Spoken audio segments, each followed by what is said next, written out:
Hello नमस्कार दोस्तों, मैं एलआर और स्वागत करता हूं आज सभी का आपके अपने YouTube channel LR classes Alwar पर। दोस्तों, पिछली कक्षा में हमने कैबिनेट मिशन जो कि 1946 में आता है उस पर विस्तार पूर्वक चर्चा की थी। आज हम उससे आगे चर्चा करने वाले हैं। मुझे यकीन होगा कि अब तक की जितने भी क्लासेस मैंने ली हैं उन सब के बेहतरीन नोट्स आपने बनाए होंगे और आप मेरे साथ चल रहे होंगे, लिखते हुए भी और पढ़ते हुए और उनको याद करते हुए। आगामी जितनी भी प्रतियोगी परीक्षाएं हैं मेरे दोस्तों, यकीन करिएगा उन सब में ये बहुत इम्पोर्टेंट साबित होने वाला है। और आज हम चर्चा करेंगे भारतीय संविधान की पहली बैठक के बारे में। और आज इस बैठक में आप सभी को जोरों शोरों से हिस्सा लेना है।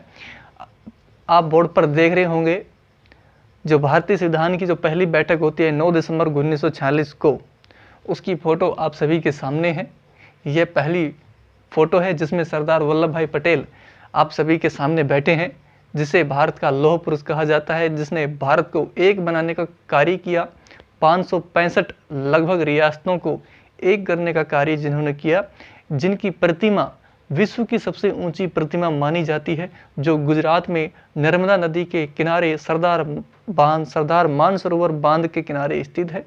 और इन्हीं के नाम पर गुजरात में एक सरदार पटेल स्टेडियम, ठीक है, सरदार वल्लभ भाई पटेल स्टेडियम के नाम से भी एक स्टेडियम बनाया है भारत सरकार ने, जो विश्व का सबसे बड़ा क्रिकेट स्टेडियम है। तो इतनी जानकारी आपको शुरू में ही दे दी है। हालांकि पॉलिटिकल की मैं क्लास लेता हूं और इसके अलावा भी आप सभी को अन्य विषयों से जोड़कर रखने का प्रयास मैं आपसे करता हूं। देखिए, आज की हमारी क्लास होने वाली है भारतीय संविधान के संदर्भ में। और भारतीय संविधान के संदर्भ में यदि हम बात करें कि भारतीय संविधान की पहली बैठक, तो देखिए मैंने आपको बताया था कि कैबिनेट मिशन जब आया था भारत के अंदर, तो कैबिनेट मिशन के दो उद्देश्य थे। पहला उद्देश्य तो यह था कि भारतीयों के लिए एक अंतरिम सरकार का गठन करना, और दूसरा उद्देश्य यह था कि भारत के लिए एक संविधान सभा का गठन करना, जिसका कार्य अर्थात संविधान सभा का कार्य यह होगा कि भारतीयों के लिए संविधान का निर्माण कर दिया जाए। तो अब देखिए, संविधान सभा का गठन कब होता है। तो भारतीय संविधान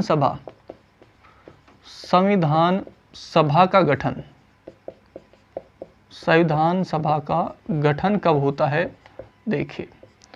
देखिए भारतीय संविधान सभा का गठन होता है 6 दिसंबर 1946 को।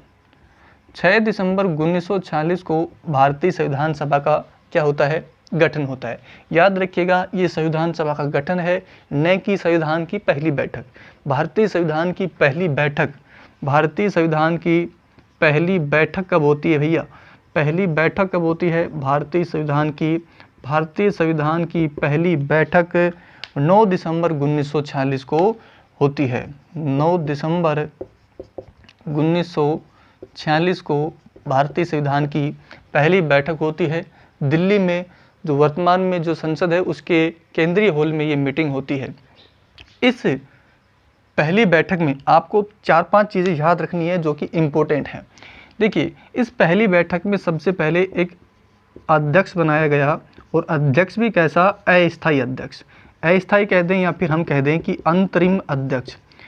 तो संविधान सभा की पहली बैठक में अस्थायी अध्यक्ष बनाया गया, या हम कहें कि अंतरिम अध्यक्ष बनाया गया।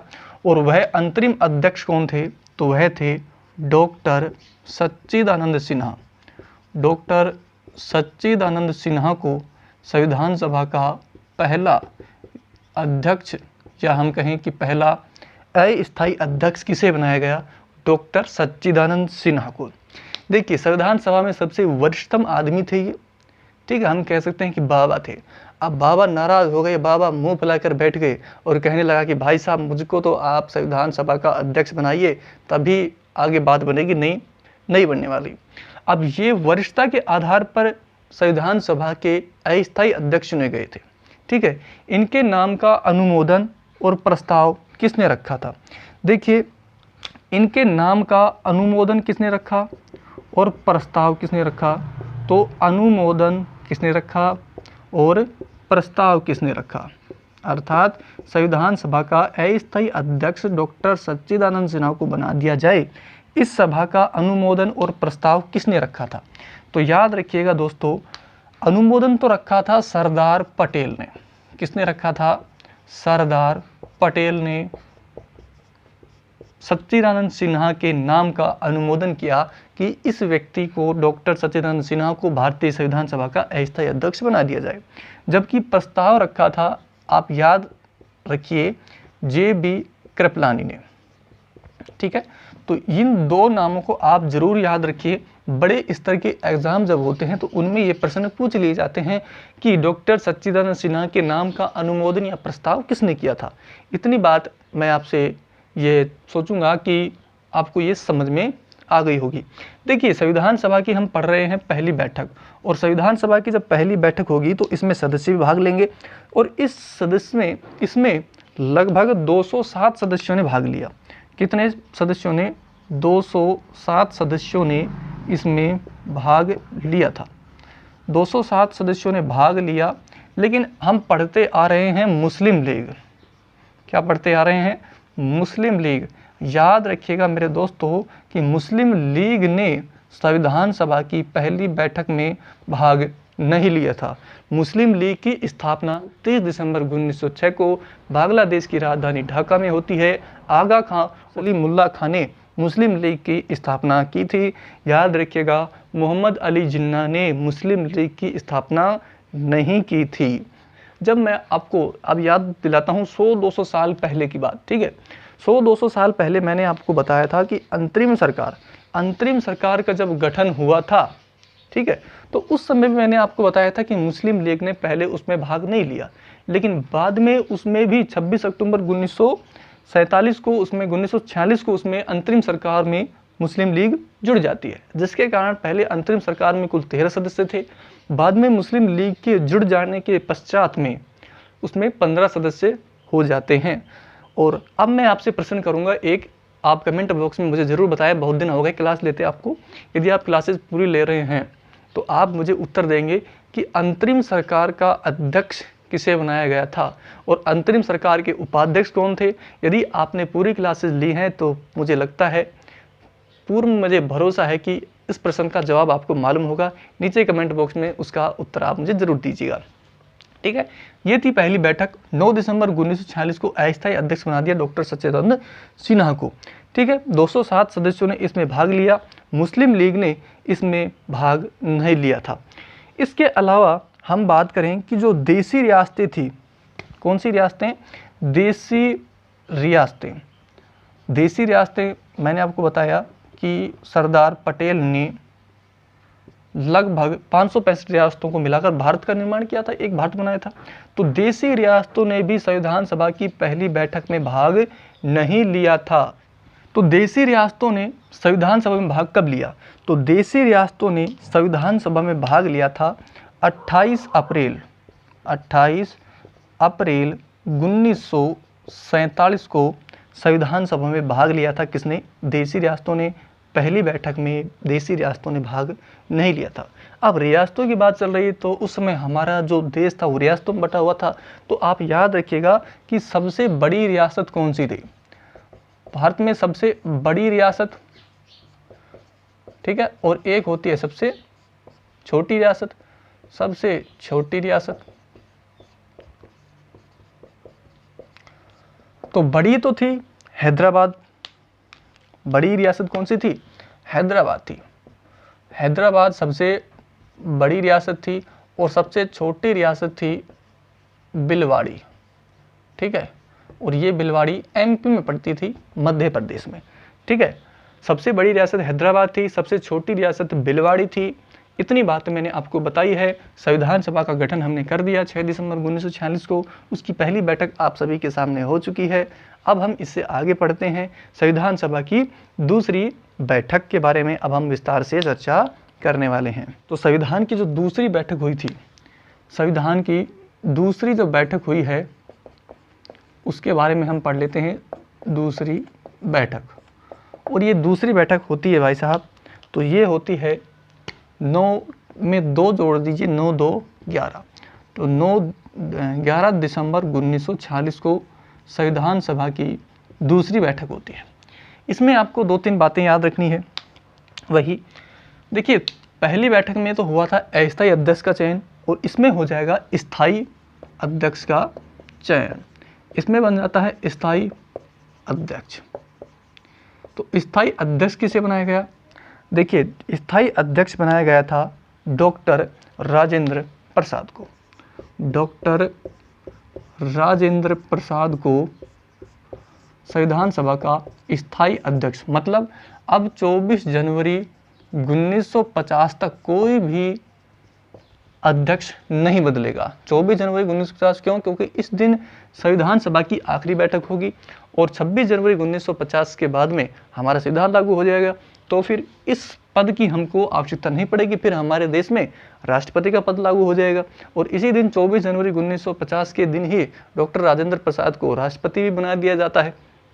ठीक है, तो स्थायी अध्यक्ष डॉक्टर राजेंद्र प्रसाद को बना दिया गया था। इसमें आप याद रखना, अध्यक्ष बन गए। अब हम बनाते हैं हमारा उपाध्यक्ष। उपाध्यक्ष किसे बनाया गया था? तो आपने नाम सुना होगा, एक व्यक्ति का खूब नाम सुना है आपने, वो कौन है? H.C. मुखर्जी। आपने अभी तक H.C. मुखर्जी ही सुना होगा। इसका नाम सुनिए, H.C. मुखर्जी का पूरा नाम है हरेंद्र कोमर मुखर्जी। ये इसका पूरा नाम है, छाप लेना इसको, हरेंद्र कोमर मुखर्जी बना दिया। इसमें एक सचिव का पद और बनाया गया था। तो सचिव किसे बनाया गया? सचिव भी आप याद रखना, कन्हैयालाल माणिक्यलाल मुंशी। कन्हैयालाल माणिक्यलाल मुंशी, इसको तो आप शॉर्ट में लिख लेना, KM मुंशी को क्या बनाया गया था? सचिव बनाया गया था। इसके अलावा याद रखना संवैधानिक सलाहकार, इसमें संवैधानिक सलाहकार भी बनाया गया है। संवैधानिक सलाहकार, संवैधानिक सलाहकार किसे बनाया गया? तो संवैधानिक सलाहकार बनाया, आपको मालूम होगा कौन? BN राव। बेनेगिल नरसिम्हा राव को भारतीय संविधान का संवैधानिक सलाहकार बनाया गया था।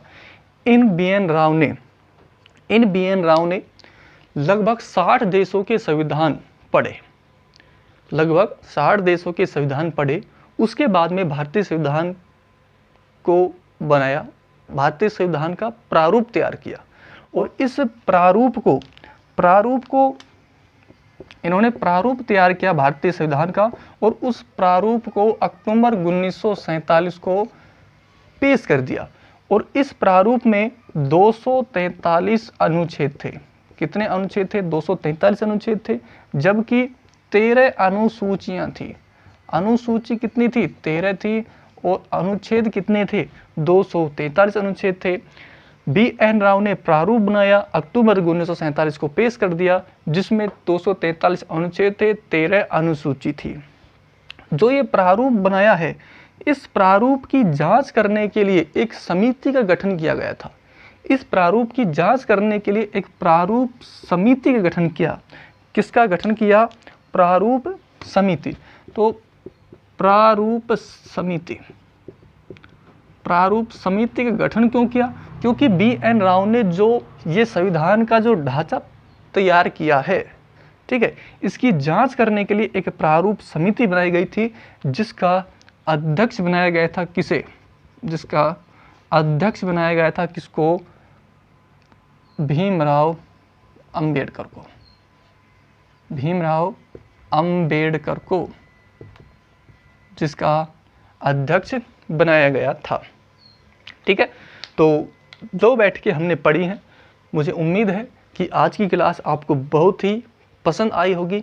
हमारे द्वारा जो नई तकनीक अपनाई गई है, क्योंकि साथ साथ में नाम लिखता हूँ, उसके सामने आपकी फ़ोटो आ जाती होगी, आपने देखा होगा। और ये जो तकनीक है वो कैसी लगी है, ये क्लास आपको कैसी लगी है, इसके बारे में आप नीचे कमेंट बॉक्स में मुझे ज़रूर बताएं। इस क्लास को अधिक से अधिक तक ज़रूर शेयर करें अपने दोस्तों के साथ में। इससे आगे का अध्ययन हम अगली कक्षा में करेंगे। और आपने इतनी देर तक मुझे सुना है, आप लोगों का बहुत बहुत धन्यवाद। अपने घरों में रहें, स्वस्थ रहें और मस्त रहें, पढ़ते रहें। जय हिंद।